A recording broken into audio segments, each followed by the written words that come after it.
ನಮಸ್ತೆ ಎಲ್ರಿಗೂ. ಎಲ್ಲರೂ ಹೇಗಿದ್ದೀರಾ? ಎಲ್ಲರೂ ಆರಾಮ ಅಂತ ಅಂದ್ಕೋತೇನೆ. ನಾನು ಕೂಡ ಆರಾಮಾಗಿದ್ದೇನೆ. ಏನು ಈ ಥರ ನೇಚರ್ ತೋರಿಸ್ತಿದ್ದಾಳೆ ಅಂತ ಅಂದ್ಕೋತಿದ್ದೀರಾ? ಹೌದು, ನಾನಿವತ್ತು ನನ್ನ ಎರಡನೇ ತಂಗಿ ಮನೆಗೆ ಹೋಗ್ತಾ ಇದ್ದೇನೆ. ಪುತ್ತೂರಿಗೆ ಹೋಗಿದ್ದೆ ಫಂಕ್ಷನಿಗೆ, ಅಲ್ಲಿಂದ ತಂಗಿ ಮನೆಗೆ ಹೋಗ್ತಾ ಇದ್ದೇನೆ. ತಂಗಿ ಮನೆಯಲ್ಲೇ ಹತ್ತಿರ ಆದ ಕಾರಣ ತಂಗಿ ಮನೆಗೆ ಹೋಗ್ತಾ ಇದ್ದೇನೆ. ಫಸ್ಟ್ ಟೈಮ್ ಹೋದವರಿಗೆಲ್ಲ ಅನಿಸ್ಬೋದು ಇದೊಂದು ಅಂಡಮಾನ್ ಅಂತ ಅನಿಸೋದಲ್ಲ, ಅಂಡಮಾನೆ.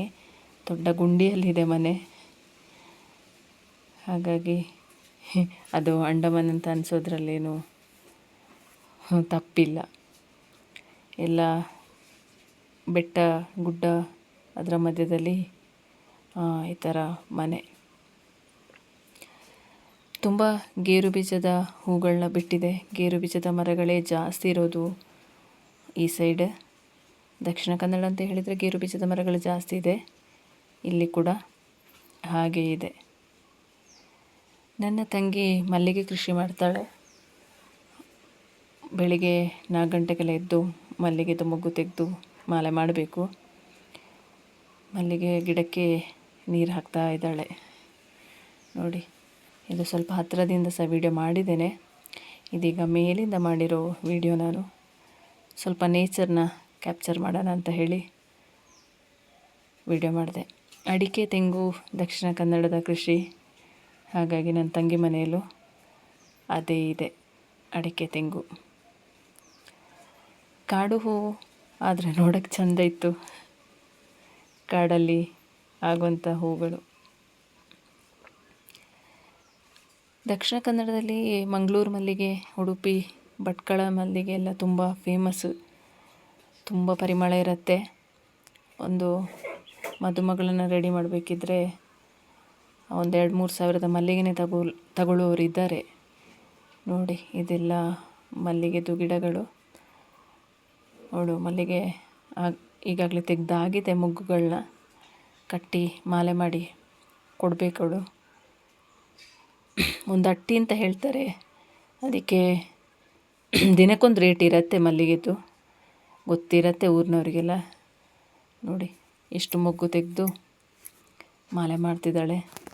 ನಾನು ಕೂಡ ಮಾಲೆ ಮಾಡೋಕ್ಕೆ ಹೆಲ್ಪ್ ಮಾಡಿದೆ ಅವಳಿಗೆ. ಸ್ವಲ್ಪ ಕಷ್ಟ ಆಯಿತು ನನಗೆ, ಆದರೆ ಹೋಗ್ತಾ ಹೋಗ್ತಾ ಈಸಿ ಆಯಿತು. ಮಲ್ಲಿಗೆ ಬೇರೆ ಹೂ ಮಾಲೆ ಮಾಡೋದಕ್ಕಿಂತ ಸ್ವಲ್ಪ ಮಲ್ಲಿಗೆದು ಮಾಲೆ ಮಾಡೋದು ಕಷ್ಟ ಅಂತ ಅನಿಸ್ತು ನನಗೆ.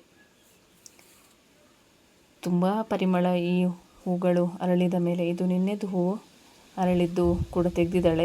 ಗಿಡದಲ್ಲಿ ಇಡುವ ಹಾಗಿಲ್ಲ, ಹಾಳಾಗತ್ತೆ ಗಿಡ ನೋಡಿ.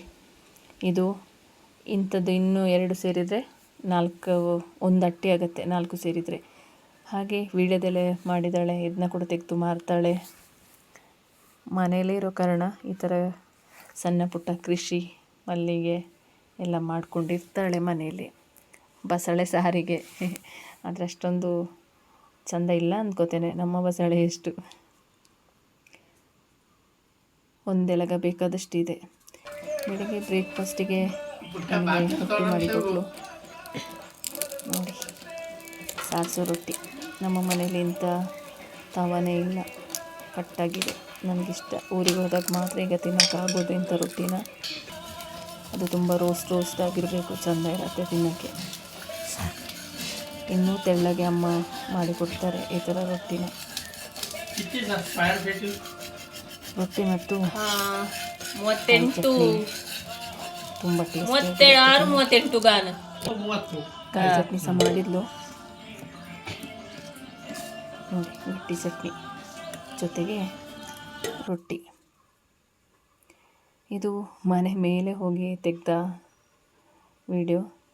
ಸುತ್ತ ನೇಚರ್. ತುಂಬ ಸೆಕೆ ಇದೆ ಮಾತ್ರ. ಇಷ್ಟೆಲ್ಲ ಮರ ಗಿಡ ಇದ್ದು ಕೂಡ ತುಂಬ ಸೆಕೆ ಇದೆ. ಗಾಳಿ ಸ್ವಲ್ಪ ಕಮ್ಮಿನೇ ಅಂದ್ಕೋತೇನೆ ಇಲ್ಲಿಗೆ ಬರೋದು. ಊರಲ್ಲಿ ಸ್ವಲ್ಪ ಮಂಗಗಳ ಕಾಟ ಜಾಸ್ತಿ, ಗೊತ್ತಿರಬೇಕಲ್ಲ ನನಗೆ. ಮಂಗಗಳನ್ನ ಓಡಿಸೋಕೆ ಇದೊಂದು ಆಯುಧ.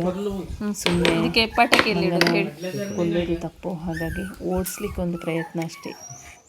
ತೆಗಿಬೇಕು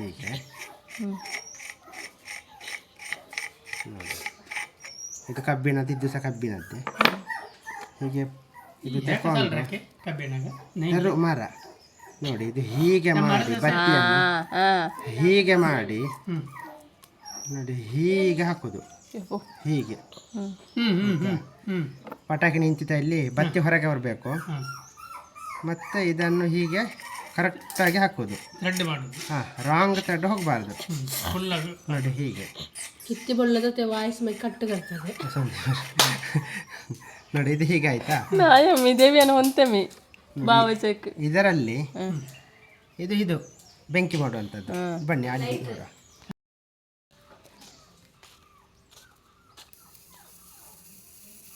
ಓಡ್ಬೇಕು ಅಂತಿಲ್ಲಲ್ಲ. ಇಲ್ಲಪ್ಪ, ಹೆದ್ದರ ಮರೈತಿ.